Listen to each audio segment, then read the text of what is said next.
Hi guys, it's Miss Doolittle and welcome back to my channel. Today we are at another windy day at the Tenerife Horse and Animal Rescue, and today we are with a new animal that has recently been rescued, and it is a ferret. So I'm not sure how much you know about ferrets. He's very shy and he's just getting used to us, so I'm gonna show you him, see if I can get him to come up here. He hasn't, I'm not sure if he's got a name yet. He's super cute. I'm not gonna force him to get up because we don't really know much about his background, and of course I don't know how tamed he is. But ferrets are a type of basically like a domesticated polecat. They're part of the mustelid family, so like weasels and that sort of animal, and they are completely carnivores. And they are very social animals and very active. So as you can see, he's very interested and he's sort of having like a little of a snuggle in my arm. But it is very important that you have regular handling of these because they can get quite aggressive easily and untamed. But they can live between 6 and 10 years and they get an average between 50 and 60 centimeters in height.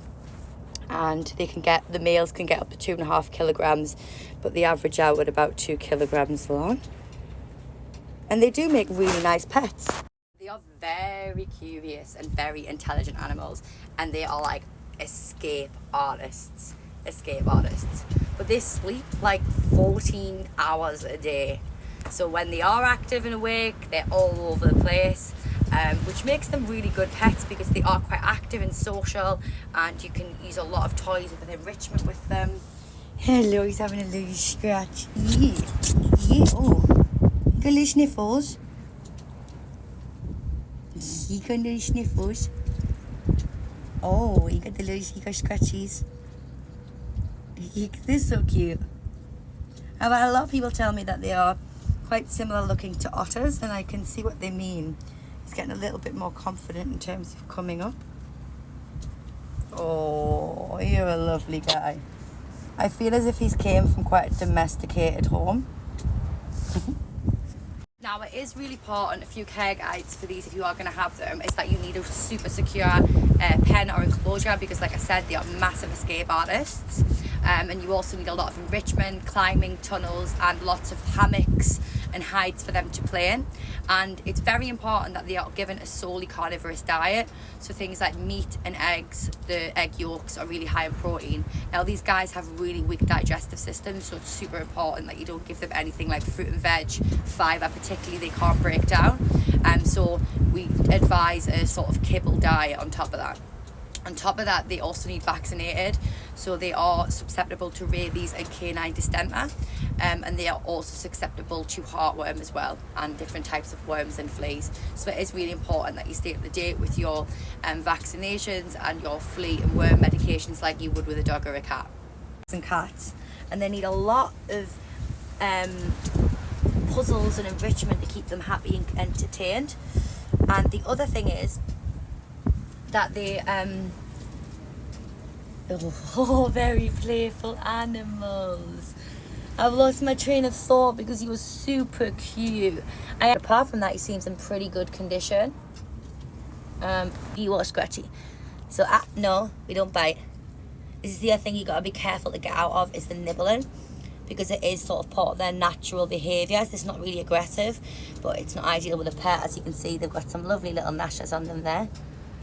And like I said, regular handling is super important to keep them tame. They can easily go back wild. Oh, look at your little yawn. They are so lovely. Such a lovely pet. I'm going to do a care guide on having ferrets as pets. See, we're going to do, as always, we always do it. Is a ferret the right pet for me? He's just chasing the camera. He wants to know what's going on.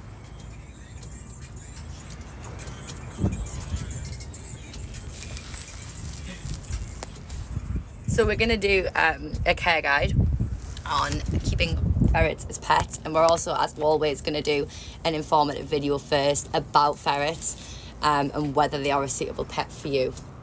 But yeah, I thought we'd use this guy, and he's super lovely. Oh.